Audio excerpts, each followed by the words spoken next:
Good afternoon, good evening. It seems like afternoon because it's light out. We're here representing the Ossining Public Virtual Library, and it's our virtual potluck cookbook discussion. This month's theme is Italian cuisine, and as somebody who married into an Italian family, I love Italian food. I learned a lot of cooking from my husband's father over the years, and it's really cool because he grew up in Italy and then he lived in Belgium. So I've learned some really fun things from him, and I love being able to still make his recipes to kind of remember him now that he's not around anymore. So Italian food is really special to me, and also I joke that I married into an Italian family so I could cook with garlic more often and it'd be acceptable. But I figured, well, let me housekeeping first and then we'll intro whatever. Every month we do this program, Virtual Potluck, and we have a theme. So this month is Italian. And the first time we meet, we talk about cookbooks and recipes and restaurants. I put local resources in the PDF that you get when you register for the class. And then the second time we meet, which this month will be Tuesday, April 26th at 6 p.m. Eastern, we do a cooking class on the theme. So this month, in 2 weeks, we're going to make skillet lasagna with garlic bread and a creamy balsamic vinaigrette which if you're local, the creamy balsamic is my take on the one from Capri. I'm pointing, like you can see, it's across the street over there, you know, down that way. It's really good. It's like their house dressing. And I use Greek yogurt to make it creamy. And the skillet lasagna, you can use ground beef, ground turkey, vegan ground meat substitute, like whatever your favorite is there. So if you want to keep it plant-based, you totally can. And then next month's theme, just for your information, is sandwiches. And for the cooking class, so the cookbook discussion is going to be on Tuesday, May 10th. And then the cooking class is going to be Tuesday, May 24th. And we're going to make Vietnamese style shrimp sandwiches with peanut sauce. It's something that I made that's kind of like a take on a banh mi, but with shrimp and some like quick pickled veggies, and the peanut sauce is really, really good. So speaking of Italian food, I feel like everybody kind of has their favorites. I was wondering if anybody, feel free to put it in the chat if you don't want to talk, or you can unmute yourself. But do you have any favorite Italian dishes, favorite Italian things that you order when you go out or that you make at home, or a favorite Italian restaurant? I'm always on the lookout for new restaurants. What was the name of that restaurant you took me to? Tremonto, I think. Yeah, that's in Elmsford, Hawthorne. I think it's in Hawthorne. Technically, it's like near the Hawthorne Diner. And I think they've kind of remodeled since then. That's a good one. We don't have really too many authentic type Italian restaurants in my area. We have Olive Garden. Yeah, which, I mean, unlimited breadsticks is never a bad thing. I'll say on the last page of this month's PDF, I put a list of some of my favorite Italian places. There's some overlap with the month that we did pizza and flatbread as a theme, but of note locally here is risotto in Thornwood. They're lovely. It's actually the brother of the brother who owns Brothers Fish and Chips here in Ossining, but they're in Thornwood, and they do this cacio e pepe pasta in a flaming cheese wheel. So it's a big wheel of pecorino romano, but they bring it out and they coat it with cognac or something, and they light it on fire, and they have house-made pasta, and they toss it. So the fire melts the cheese and it tosses the cheese in with it, and it is so good. And then because that's not indulgent enough, they top it with a poached egg. It's really, really good. So that's one of my favorites. I've seen videos of those before. Yeah, it's so, I mean, yeah, it's quite the show. They also do like, if you get dessert, they do it at Brothers also, but at Risotto, they do like, they like unveil like from a dome, and there's dry ice and it just kind of like permeates. It's just quite a show. Aside from that, I mean, I feel like there's so many in this area. What were you gonna chime in with any, Karen? Yeah. Yeah. I too married an Italian. My last name is Zerbini. And I grew up with a mother that was a horrible Irish cook. So I grew up with everything was made in the crock pot and everything was boiled, so it was like, and then I remember in college experimenting, and I went to get garlic, and I looked at that whole thing, and I didn't know whether it was a bulb or I didn't know. And thank goodness I looked on a recipe and figured it out. That was way before YouTube, where you could get everything in Google. Mm-hmm. But I have become quite the Italian cook. And not only his mother was a good cook, and I learned a bit from her, but we hosted 2 foreign exchange students from Perugia, Italy. Oh, and wow. That was so delightful. And they were spoiled Italian boys, so they didn't know a lot about cooking, but they knew enough. And so we would kind of go through some of their home cooked meals, and I offered them pretty much Italian almost, or some version of that almost every meal. So they were very appreciative. And I try to stay gluten-free, and I'm just so enamored with all the new pastas. I just did recently the palm pasta. Palm? Yeah, palm hearts is yeah. It was expensive. It was good, but I think I like spaghetti squash better. Mm-hmm. But the lentil pasta I found was really delicious, and I like all the rice pastas. So that's just nice to kind of continue to, and go that way. But I just love when we go out to dinner. We almost always do Italian. I mean, for a birthday or a big celebration. Mm-hmm. They're very big on like the celebratory meals. I've found like any excuse for like a big meal with a lot of courses, especially. What part of Italy is your husband's family from? They're from North Parma and Parma region. Let's see, the name is going to escape me, but we actually went to visit, and we hired a driver out of Florence, and they took us to both of his grandparents' villages. That's awesome. It was really cool. It was nice. I would love to go someday. My in-laws, both sides of my husband's family, were from Calabria, which is like the southern, pretty much tip of the boot.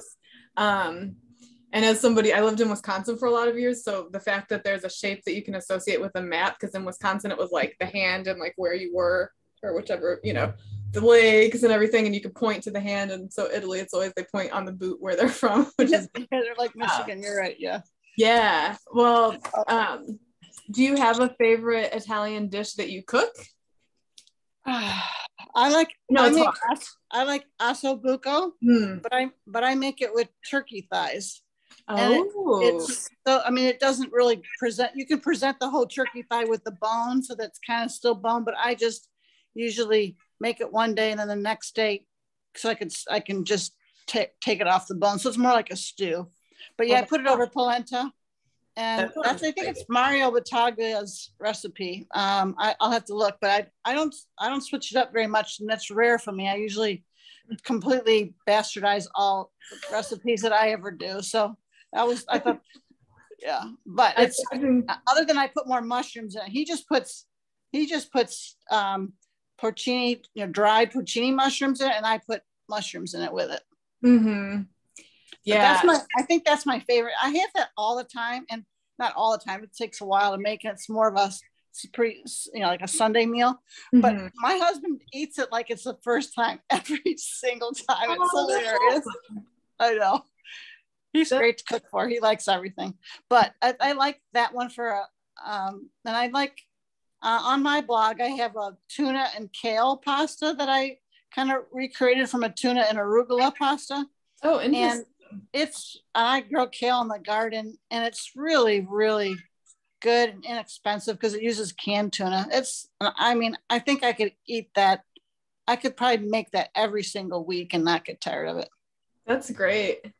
Yeah, I feel like they're like so good for comfort food recipes that you just could eat and you just feel good, Yes. And a lot of the things that take a lot of time, I feel like are mostly hands-off time. So it's not well, not always, but it's not like too labor intensive, even though like you might need to stay home for the day. Like this past weekend, my husband made, and we're going to work on kind of writing up his process, because he's like taken bits from here and there over the years and kind of adapted it. But he did like an all day marinara with, I had bought some chicken and kale sausages, and there was some pork ribs that his mom got. And so he did fried those up and put them in the sauce. But I mean, the sauce was cooking all day. It was like 6 hours or something. The house smells really good. And then by the time you go to eat, you're just like really ready to eat it.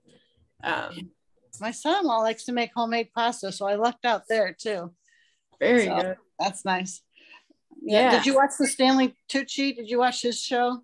No, but I have back here one that I haven't dived into too much yet, but this is one of the cookbooks. There's a whole cookbook. Oh, yeah. And it's funny because Mario Batali has done the intro and like several of the cookbooks that I checked out for this month. But yeah, what channel is this on? I feel like, did we talk about this a different month? Yeah, it's something that I don't get. I can't watch it. Yeah, I feel like it was like A&E, or I don't remember. I thought it was something that you have to pay extra for. Oh, yeah, maybe. I think it was HBO, but I'm not sure. Yeah, it was one of those subscription things. I'm sure you get at the library. You know that, apparently there's like newer episodes. I think they put it on pause. Oh, it's on CNN. Oh, that's right. And right. CNN Go and HBO Max. Yeah, I've heard nothing but great things about that show though. Very cool. Well, I have a whole bunch of Italian cookbooks. If either of you have brought any that you'd like to chat about, or just anything about Italian food in general, I'm happy to do that. And I did bring out, in case it was of interest, some pasta roller attachments, in case you haven't seen them before. So these ones are ones that go into my KitchenAid. So the pasta goes through the middle here, and you hook it into the front, and there's a dial, and you can set different thicknesses. So when you make homemade pasta with it, and it can be with one of these, you can use a rolling pin if you need, if you don't have any fancy gadgets. There's also ones that you can kind of clip onto a table. So it's kind of this with like a clamp mechanism, and my husband's grandma had one of those that we used for a while, and you hand crank it to roll it through. This is just a little faster to have an automated thing.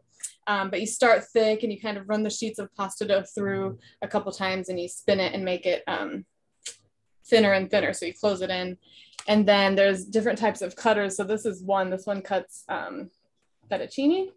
It's a little thicker pasta. And then this one, which seems very intense. This is a ravioli attachment. So you put 2 sheets of pasta in, and you load them into the top. You have one draping over this way, one draping over this way, and they give you this little spoon with that comes with this when you buy it, like a pointed end, and you put the filling inside, and then as it goes through, it closes and seals them, which is pretty cool. I haven't used this as much as I would have liked to have, seeing as I got this when I got married, and it's been almost 15 years now. So, but homemade pasta sounds like it's really difficult to make, but it's not. But speaking of pasta, we'll start with this book, which is Pasta. Antonio Carluccio is the author, and he apparently is I was not familiar with him prior to this, but he's written 18 books before this one, which came out in 2014. So he already had 18 other books on Italian cooking, and one of which was dedicated to pasta. But I found this is a picture of him, his pasta machine. So his is, see, it looks like mine, but it just cranks onto the edge of the table, or sorry, clamps on. Reading through this book, the pictures are gorgeous. He's got lots of, he's got homemade pasta and also dried pasta. Lots of really beautiful photography. This type of pasta, I love. I buy this from Wegmans. It's called Mafalda. It's a long, let's see, there's a picture of it dry. It's really cool and curly, and the little edges kind of pick up the sauce. It's this one. So like the edges, it's kind of like a skinny lasagna noodle.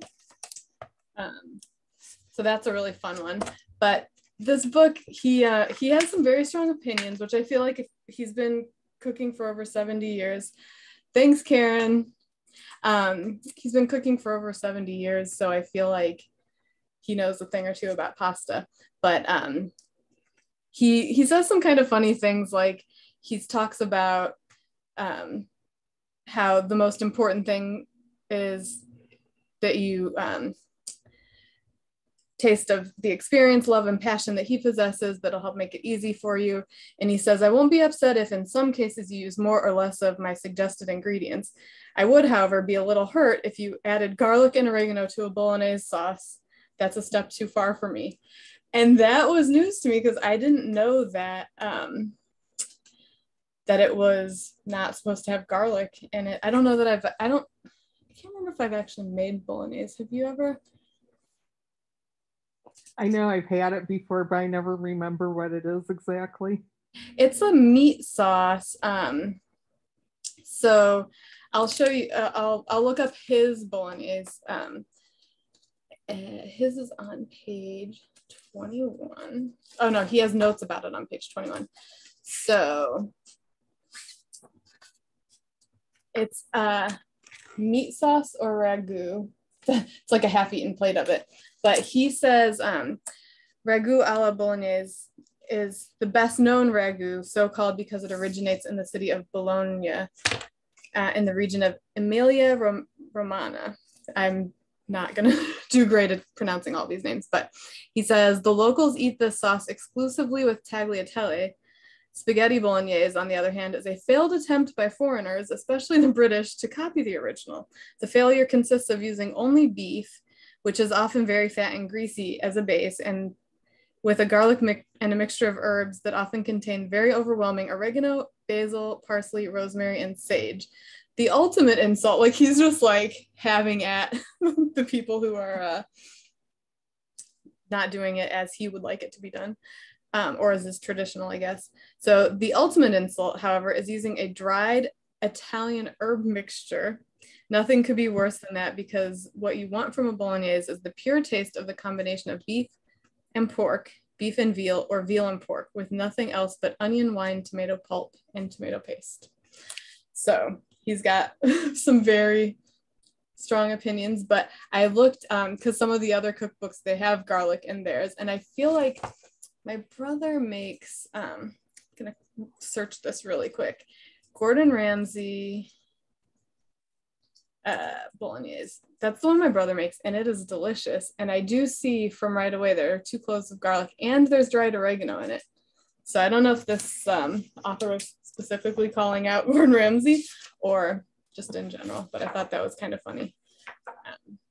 Hearing an Italian say that there's no garlic in something to make it authentic. It's very, very interesting.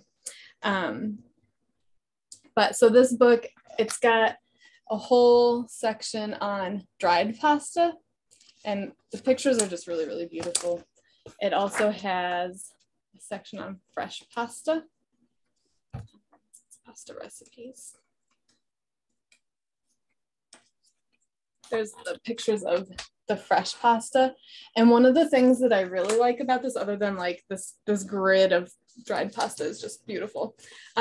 One of the things that I really like about it are all of these images of his hands making the different shapes of pasta. So he walks you through how to make a bunch of them by hand. And you can just, I don't know, you can just see like he's been making pasta for a very, very long time. I love TV shows where they go to Italy and they go in some, woman's kitchen who's been cooking for 50 years and they're making pasta. It's so cool to watch them do that. Exactly. And like my father, so fast. And like my father-in-law, he never measured anything. So I was like very keen on like, let me sit in the kitchen with you and be sure to like take notes, like copious notes on what you're doing. And I have in a notebook, I need to go back and reference it. I helped him make one year for Christmas Eve. A lot of Italians do, they call it the Feast of the Seven Fishes, and it's at least 7 different types of seafood throughout the day. So a bunch of different recipes. Some of them include more than one type of seafood. Some are just one, like he'll make baked clams, or some things like a seafood stew with a bunch of different things like mussels and shrimp and scallops and everything. And I took notes on what we did that year. So I just haven't had it in me to go back and look through some of that stuff yet, but I will. In the pasta making, like you can see, this is what the one that I showed you, that's what it kind of looks like when the fresh pasta comes out. And this is a manual version of the ravioli maker. It's kind of like an ice cube tray almost, but it's like crimped on one side. So you fill them in this tray, and then you put another sheet on top, and then you roll over it, usually with a rolling pin to seal everything. Or there's like this, he's hand filling them, and then just like laying the sheets over and cutting them by hand. So these type of pencils, I guess you could kind of call it, that those, once you press down on them, it cuts, because there's like little ridges on the edge, like this. You got the little cute little ravioli cutters. And the one time I made ravioli with that attachment, I decided to be extra difficult, and I made a striped ravioli. I made a squid ink pasta and a regular pasta, and I made like black and white stripes for Halloween. It was beautiful, but the first day it completely failed, so I had to make it again. But he shows you all these different types of pastas to make by hand. Some I've never seen, like these Sardinian Culurgiones on the end here. They kind of look like little chicken drumsticks almost. And that, I wrote down what page, because I thought that was a really interesting, let's see, it's 158, to see like what it looks like actually in a recipe.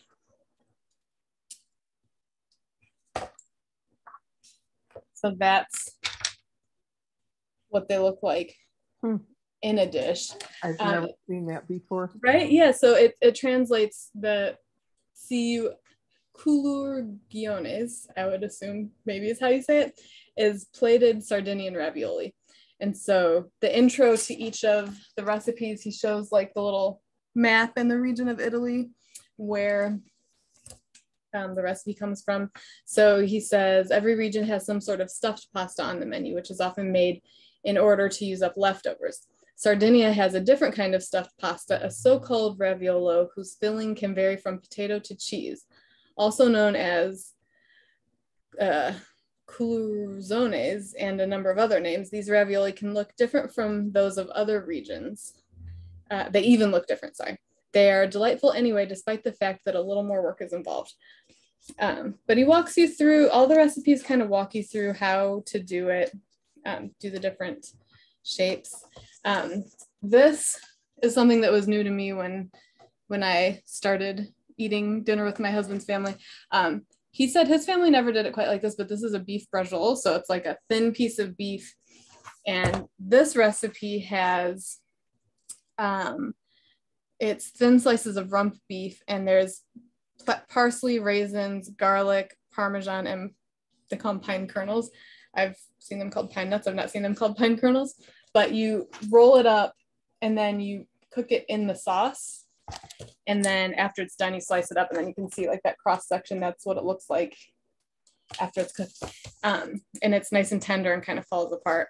I'm going to try making this one actually, because I think the sweet and salty kind of thing with the raisins and the Parmesan might be really interesting. But he has all sorts of information on like when you should use fresh pasta versus dried pasta, how the sauce really should match up to the type of pasta, because like more slippery, smoother noodles can use a more delicate sauce. And when you have something that you want to kind of grip onto the folds and the grooves of your pasta, that's when like a different shaped pasta is when a heartier sauce, like a meat sauce or something. It's got a whole section on the pasta code, just gives you really like an overview on how much pasta per person, the type of, when to salt the water, which I always thought you were supposed to salt it like water in the pot and then salt and then bring it to a boil. And my husband a few years ago was like, he saw something that he said it makes so much sense. You wait until it's boiling to add the salt, because I guess adding salt lowers the temperature of the boiling, so it'll boil earlier. So then you end up putting your pasta in too soon, if that makes sense. So this book, he says how much a half an ounce of salt per 4.5 cups of water, and just before it comes to the boil. And that's when you put in the pasta. And really interesting, there's just a lot of really interesting facts about like where pasta originated. There's a lot of people are agreeing that it probably was introduced by the Arabs, actually. And then just talking about the difference between like pasta and noodles, and how a lot of different countries have stuff that's similar to pasta. But it's good in a lot of different cuisines. But the thing that I thought was really interesting is he was talking about al dente pasta, which means translates to the tooth. And he says, where is this? Hang on, this is in the history. I gotta search for where. Okay, page 10. This fact like totally blew my mind when I read it. So he says, in the beginning, pasta was a food for the Roman nobles. Gradually, over the centuries, it became a food for the poor, who cooked it to the tooth, so that this texture could more closely emulate that of the meat they could not afford. Wow. Right? Like, I thought that was so interesting. And my husband too, he was like, oh, that's interesting. So it makes a lot of sense. So, and he was saying in this book also that fresh pasta is more soft and pillowy, and that the texture isn't supposed to be the same as when you cook a dried pasta, and that's the one when it's supposed to have like that tooth. And then honorable mention for what I think is a hilarious name for a pasta, maltagliati, meaning badly cut. These pasta pieces are cut from the dough with a knife in an irregular fashion. So that's, I just like, you wonder if somebody just was running out and they were like, let's just say that we're doing it on purpose. But it's a great way to use up the scraps. But there's a recipe using it. So that one's got radicchio and speck. So really interesting. A lot of the pasta names translate to something about the shape of the pasta, like orecchiette or ears, farfalle, butterflies. Yeah. Isn't tortellini, isn't that like something about the navel? Oh, like a belly button? Yeah, maybe. I know, I was going to say capellini, but I don't think that's right. One of them is supposed to be like little hats. There's one particular recipe. There's a lot of recipes in here that look good. But he shows how to do like the one where you put an egg yolk in the middle over a bed of whatever your this is a spinach filling, and then when you cut into it, you get the like egg yolk kind of helps form a sauce, which I thought was pretty cool. But this particular one, ravioli verde con burrata, so large green ravioli stuffed with burrata. I had never thought about putting burrata cheese into a ravioli before, but it sounds really good. And he says burrata is an extremely soft, delicate and soft mozzarella made from cow's milk in Puglia. It's said to have been invented in the 20th century as a means of using the britagli, scraps or rags of mozzarella. An outer layer of ordinary mozzarella encloses the scraps of mozzarella mixed with cream, giving it the most wonderful flavor and texture. Which, have you had burrata? I don't think so. You have fresh mozzarella? No. Oh, okay. So, do I have any, or have you had fresh mozzarella? Yeah. Yeah. So that it's and have you had ricotta cheese? In stuff, I've never had it like just plain. So it's like if fresh mozzarella was inside of it is kind of the texture of ricotta cheese. So it's like soft, and then the inside's just like really creamy and delicious. So that's this pasta cookbook. There's so much great information in here. He's truly mastered the art of making pasta, and I feel like there's a lot of really interesting, authentic recipes. Just don't use garlic and oregano in your bolognese, or he will come at you. Hey, I just looked it up, and it said that legend claims that tortellini was inspired by the goddess Venus's navel. That is really interesting. I did not know that. Would you like to go next to, so I have like, there's so many cookbooks always. We can go desserts. There's one specific to Arthur Avenue in the Bronx, which is like, it's where my mother-in-law grew up. It's where her mother moved from Italy too. So it's a big Italian population, a lot of like traditional stuff there. So I've got that. I've got Italian desserts and pastries. There's one about Italian moms. And then there's a funny one that unintentionally is hilarious. We'll talk about more than one, but where are you feeling next? Wow. Well, you know, desserts are always great, but the Italian moms one sounds funny. The Italian moms one isn't the funny one, but it is good. But we'll go desserts. We've done pasta. Let's keep carb loading. So this book, like upon looking, like it's not like a spectacularly creative photo or anything. It just looks like a good Italian dessert, and it's by Accademia Barilla, which I'm not sure if that's related to Barilla, like the pasta company. I'm not sure, but let's see. Let's scroll to I keep notes on like the different pages that I want to hit. So this book, you want preamble? There is no preamble. Like we are not talking about, well, there's one page. It's like this little spread here, just a quick note, and it's called A Mother's Caress because they say, as described by the 19th century Italian physician and anthropologist Paolo Mantegazza, desserts are, quote, like a mother's loving caress, and that is why we cannot do without them. I thought that was kind of cute. So, and then like right after that, boom, we're right into desserts. So this book is here to just give you straight up information. I haven't cooked anything from it yet, but it starts off with like buttercream and pastry cream, and it shows you, I mean, it really shows you what you're looking for step by step for most of these things. Chocolate ganache, sponge cake, short pastry dough, cream puff, and again, you know, it's showing all the different steps, which is, yeah. And I feel like this is kind of handy, like if you're like, should it look like this? And you can kind of see the progression of what it should look like. So I kind of like that it's kind of out of the way and not in between everything.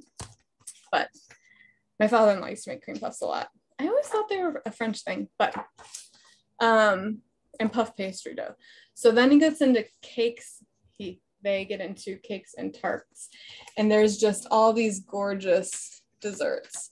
So there's our cover recipes. It's mixed berry cake, and the cake has gelatin sheets in it, and that's what's giving the pastry cream like a thicker texture. I do love a cake with a lot of fresh fruit on top, but this, I mean, talk about indulgent, decadent. That's a truffle cake, and it's got chocolate coating. It's got rum or orange flavored liqueur in it. And a lot of these refer back to the earlier section. So like this, the ingredients look short. It's like, oh, this recipe only has like 8 ingredients. Cool. One of them is the round sponge cake recipe from page 20. And one of the ingredients is the chocolate buttercream from page 15. So if you're going to use this book, just kind of keep that in mind. I thought these were really pretty, these jam tarts, because I kind of like that you get like a bit of a kind of a cookie or a shortbread with your dessert. This just looks, I mean, gorgeous. Lemon cream tart. Those lemon slices are so thin. Yeah, I think it looks to me like they're dehydrated. Let's see. Or are they candied? Or candied, yeah. Actually, they're probably candied. Let's see. 2 lemons. Decorate the tart with a dusting confectioner's sugar. Doesn't say. We're almost like stained glass. Yeah, you're right. They're probably candied. I know. Well, I dehydrate citrus. I have a dehydrator and it works really well. But so occasionally there was no like get going on each chapter, but they have some little notes on some of the recipes. So like this one on the lemon cream tart says, not forgetting lemon delight. Just as typical of Italian cuisine is lemon delight, a Neapolitan culinary classic. Created in 1978 by Carmine Marzullo, a pastry chef from the Amalfi Coast. This dessert's made of a sponge cake base soaked in limoncello syrup and filled with a tasty aromatic lemon cream. Lemon delight is also served topped with wild strawberries. So they give you like some more information, and then they have difficulty levels represented by forks. Yeah. So that's a 2-fork difficulty. That's cute. Yeah. The truffle cake with this crazy topping is also only a 2. Which looks amazing, mille-feuille. It's funny because, so that's the French name on top. The Italian name is underneath, but that's a 3 difficulty, which I feel like you can kind of tell by looking at that. What's the most forks? 3? 3, yeah. I think that's oversimplifying it, but you know. I feel like there's a lot that could go between a 2 and a 3. Something I thought was really interesting is they use a lot of pumpkin. So that's a pumpkin almond tart. I never knew that. I didn't either, but yeah. So this has a whole pumpkin. It's not a canned pumpkin, it's a whole pumpkin. A 1 pound, 500 gram whole pumpkin. There's some other pumpkin things in here too. I think this is very Italian, this like kind of glazed sweet nut tart type of situation. This has hazelnuts, walnuts, almonds, pine nuts, pistachio nuts. And a lot of times this glaze up top, like here it's apricot jam or preserves to kind of, you brush it on to make everything kind of glisten. Let's see.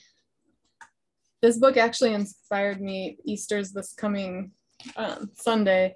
I'm not going to use this recipe. I have a different carrot cake recipe I've saved, but it inspired me to make a carrot cake. There's a lot of really interesting flavor combinations here. There's a cookies and candies section. Pumpkin cookies.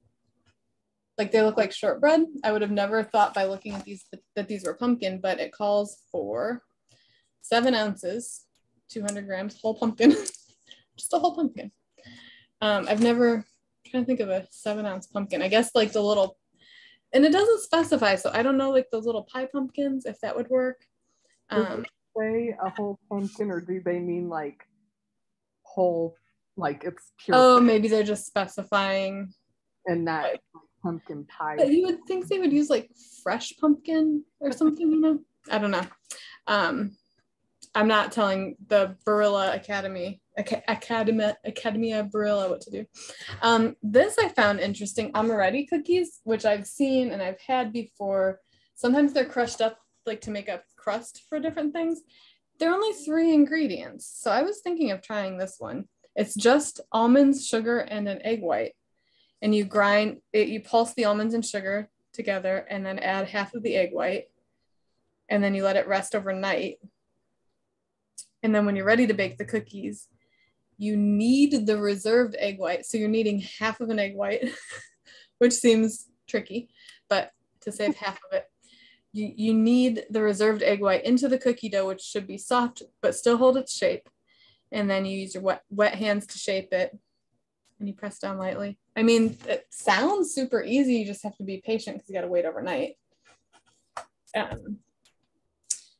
But these ones too are, I think I've had them on like an assorted cookie tray before. I've never made them, but they're ladies' kisses.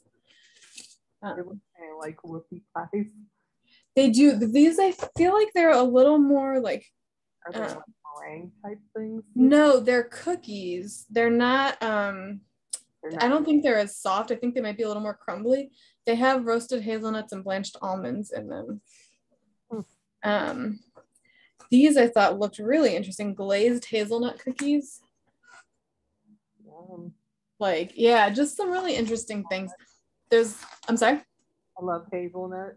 Yeah, and they have, they have biscotti, which I've still never made. I want to. I know when you make it, you make one log and you bake that log first, then you slice it, and then you bake those again, and that's why you have like the darker edges, and then so like the cut part is what gets cooked the second time it goes in the oven. Another one that looks whipped shortbread cookies. I love shortbread, and so doesn't that sound interesting? So are they like softer? So okay, that we have a feature box. This is only a difficulty 1. It says whipped short pastry dough is a classic confectionery staple and is used to make shortbread cookies shaped with a pastry bag or cookie press, since the dough is much softer and creamier than that of the traditional recipe. These cookies are easy and quick to make, but are impressive for their softness and flavor. Yeah. So there's lots of just so many, cookies as cornmeal cookies. That sounded interesting. I put a few, I think I put them in the PDF, a couple of my husband's family's dessert. Did I put any? Yeah, so one I put in there is a great grandma Francesca Cardillo's cookies, and those ones you like roll out these logs. We sat with his I want to say great aunt and made them together years ago, and you roll out these like long ropes, and then you have to fold them around to make like kind of like a flower design. And they're not super sweet, which is nice. They're like good with like tea or coffee. And they're made with like, the ingredients are very different than the type of cookies that I grew up eating. So I think a lot of these are just interesting. This one has, this rich shortbread cookie has hard cooked egg yolks in it, which I've never seen. Yeah, so 5 egg yolks, and you're not using the whites in the recipe, but yeah, you mix in the hard cooked egg yolk. I imagine it's for texture, but it just sounds very interesting. Chocolate hazelnut biscotti. Sister-in-law's parents were missionaries, and I think they were in China, and they brought back these cakes, and I was so excited, but when you cut them open, there was like a whole egg yolk in the middle. I think they cream cakes. Oh yeah, Yeah, that's funny. Yeah, it's so interesting how different desserts are in different parts of the world. But anyway, there's also chilled desserts in the back here. Those are strufoli. Those are like honey coated little honey fritters, they call them. A lot of families in this area make these around like Christmas time. So there's a lot of really interesting stuff in this cookbook. I haven't tried anything from it, but the recipes don't look too fussy, which is nice, especially for desserts. All right. Let's see, 7:46. So I'm gonna go kind of quick through a couple just to give the overview. But this one, I had this on hold. It took a while to come in because it's a new cookbook, Italian American Red Sauce Classics and New Essentials. This is a new cookbook, and it's like this recipe. I was like, I couldn't wait to find this in the cookbook because it just looked so good. That is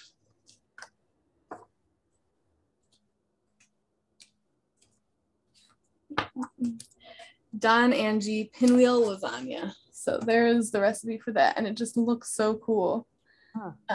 Like just changing up the presentation. Yeah. But sorry, if you feel free to interject if I talking too fast, or if you have any recipes you want to talk about. But these are the authors. They have a restaurant in New York City. I'm assuming it's still there because this is a new cookbook. Let's see, this came out. Let's come out this year. Although I know some cookbooks have been like, there was shipping delays on some ones that were supposed to come out, and then they didn't end up coming out till the next year because of that. So I assume it's a restaurant that's still there, but their restaurant is called Don Angie in New York City, and they say that they strive to both honor and breathe new life into Italian cuisine, resulting in dishes that proudly straddle the line between Italian and American in all their multicultural glory. And one thing that I thought was really interesting. They said they said page 10. So our grandmothers might not use tamarind paste, guajillo chilies, or Japanese eggplants in their kitchen, but they're certainly familiar with the rhythms of adapting your recipes to fit your surroundings.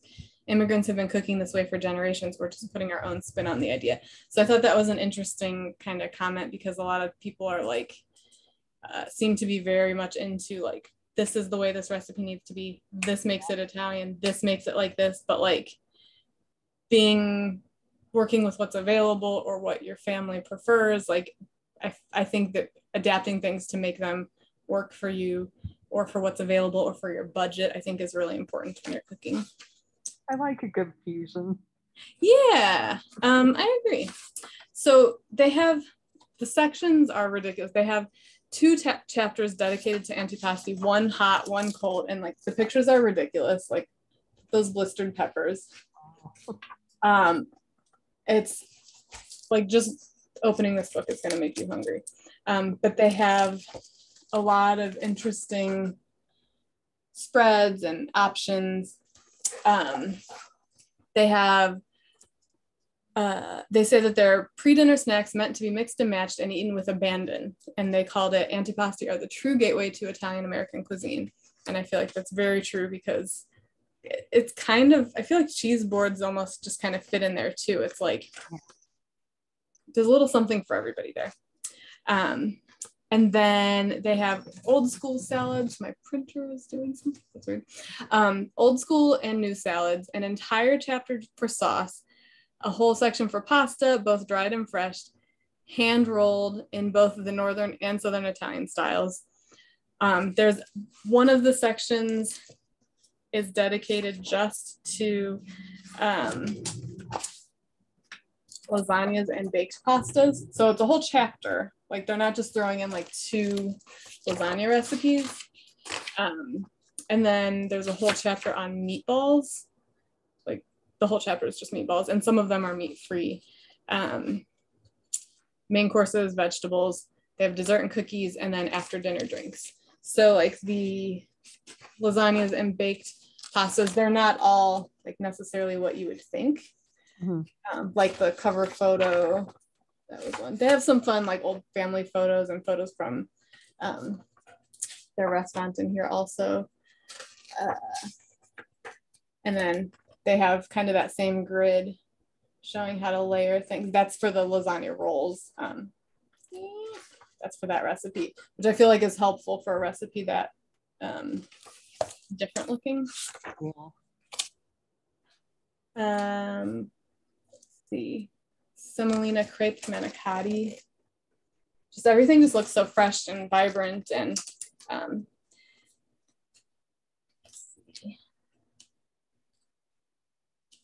then they have, so they say like traditional and then their own spin on things. So like this one is spiced lamb meatballs with currants, almonds, and feta. So they're kind of going like Middle Eastern, Moroccan with some of the recipes.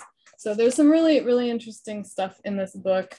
And they do these nice big table spreads, and then they tell you what each of the dishes are. So you could be like, ooh, that looks good. Let me go find, you know, wherever they were talking about that particular one.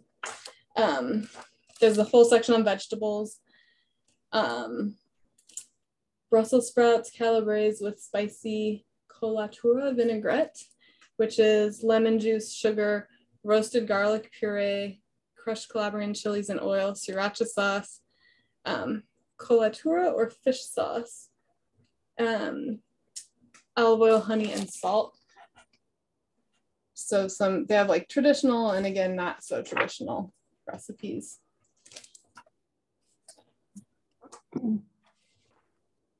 Here's another one. This is cannoli. So that's a dessert recipe. They have the step-by-step photos to make those cannoli down there, which I've never made at home. You need these metal tubes because you fry them on the tubes, I believe, for the shells. And then in the back, they have some beverages and infusions that you can make. for yourself too. Cured lemons. Yeah, really interesting kind of old school, new school mix in this book. Quickly, because I want to tell you about the Sicilian one too, but this book was really, really interesting. The Arthur Avenue Cookbook, Recipes and Memories from the Real Little Italy. This is the part of the Bronx where half of my in-laws grew up. And it's really interesting because each of the chapters gives you some of the vendors or the different owners of different stores. It gives you a profile on them, and then it'll give you recipes either that they serve or that they recommend with their meats. So like that's Arthur Avenue is the first place I went where I saw like sausages hanging from the ceiling like that. It's just such a cool thing to kind of behold. But there's like, you know, people who make their own cheeses. They have one vendor that strictly does organ meats, one that strictly does butchery, like the full animal, anything that you can find on the animal, they can cut you that particular cut. You know, sometimes when you go to the store and you're looking for whatever, like tri-tip or something like that you can't always get. But really interesting interviews. It's kind of cool to see the people behind a bunch of different shops. And the one that I thought was really interesting, the first time I went to Arthur Avenue, I was in this market. I'm gonna find the picture of it. I was in this market and all of a sudden the power went out. This is Arthur Avenue Retail Market. So there's a spread on it here, and I specifically remember they have people hand rolling cigars there. So they have all these different vendors, and it's like one guy's got vegetables, one guy's got cheese, one guy's got meat, but they don't compete with each other. So they only have like one type of each, so that, you know, you go to the tomato guy or you go to whatever. And we were in there when the power went out, and there was like a big blackout throughout New York City for like a day or two. So I was like, that was my first, all the lights went out, and I was just like, is this like how it usually happens? Thought it was just the store, but it's really cool to see all that stuff that's just really fresh, and a lot of the businesses have been there for generations. Like look at Calabria Pork Store in the Bronx. Look at all that meat. A meat ceiling. A meat ceiling. It's cool to see. I wonder if that's where Lady Gaga got her dress. No, she didn't get it from the dried meat. She got it from the fresh meat station. Yeah, that's really funny. Well, I will say, quick honorable mention, this Italian Moms. There's a few different books in this series. This one is Something Old, Something New, 150 family recipes. She does put garlic in her Bolognese scandal. But some really, she's allowed. Yeah, exactly. But you know, this also great photos, interesting family recipes. She's got stuff about homemade pasta also. And they have pictures of them shopping in markets. So this, you know, a lot of places you go and they have not just meats, but also these big cheeses and stuff hanging from the ceilings. So this was an interesting book. And then the comedy award of the week, or of the month, I feel like every month we kind of get one that kind of catches me off guard. I got this because of the name, The Sicilian Gentleman's Cookbook. This book is hilarious. So Don Barata, Baratta, not burrata, like the cheese. Every section starts with this like little kind of snarky intro. So the intro to the whole book, he's like, I shall explain this thing about Sicilians. You will scarcely believe it. In my father's house, as true of most Sicilians, and Sicily is like, if there's the boot of Italy, then there's like a little island like right off past the tip. That's Sicily. So it's like as far south as you can get. A decent respect for food was not expected, it was required. I do not mean our family worshipped like some primitive tribe at a shrine. Then he goes into this whole thing, and then he said he's talking about the people up north in northern Italy. They They stuffed pasta with potato to create a dumpling that could be mistaken for something German. And then on a separate line, also they ate corn with an asterisk, and the asterisk gives a term in Italian, mangia polenta, cornmeal eater, a common epithet used by Sicilians to describe nearly any Italian north of Rome, a reference to their eating habits similar of the association of Frenchmen with frogs, or Samuel Johnson's remark about Scotsmen and their oats. Nowadays, when we wish to be insulting, we refer to a person's politics, which is hardly a personal matter. The old ways were the best ways. Like, he's got so many opinions, and it's hilarious. He talks about, there's no pictures for the recipes, there's just illustrations, but they look like very straightforward recipes. And my husband said he had a Sicilian friend growing up that their mom cooked like the best food. But there's things like this. So if you see this illustration of a zucchini with the hands, he says, should you come from an Italian family, you must be familiar with the habit of rubbing the cut tip of the zucchini or cucumber against the sliced end of the vegetable before peeling it. This is, as all intelligent Italian housewives know, said to draw out the poison from the vegetable and make it safe to eat. My mother did the same thing with eggplant, not a common practice, but she was considered somewhat conservative, even for a Sicilian, and would not take chances with such affairs. It's just like superstitions and funny stuff. And he calls tomatoes, he called tomatoes, they said they don't act like a self-respecting plant when you try to grow them. He said when all said and done, the tomato is a self-centered jerk because of how it doesn't grow properly. And it's very funny. So there's these just like kind of silly stories, and then recipes for things that look delicious, like caponata. He recommends doing antipasto in lettuce cups, which I thought was interesting. So tells you everything to include in 1 cup of lettuce, like 1 lettuce leaf cup for each person, and then you arrange the things in each cup on a platter, so somebody goes and they can just take 1 of everything, which I think is kind of smart, if everybody likes all the same things. But that is a quickish overview of all of the delicious Italian food. I got all of these from the library, minus all the ones that are in the PDF, minus this one, my Calabria. I'm pretty sure it's available at the library. This is one that I own. This book is wonderful. I've made several recipes from it for my Calabrese in-laws, and they were blown away. So I highly recommend this one also. I'm pretty sure I have that in the PDF, but we will be making skillet lasagna, garlic bread, and creamy balsamic vinaigrette in 2 weeks on Tuesday, April 26th at 6 p.m. Eastern. And thank you for joining, and I hope to see you there. You had me at garlic bread. Oh yeah, it's really good. And you can do Parmesan in it also if you want. I either do it, you can do it in the broiler or on a skillet on the stovetop. So yeah. Sounds yummy.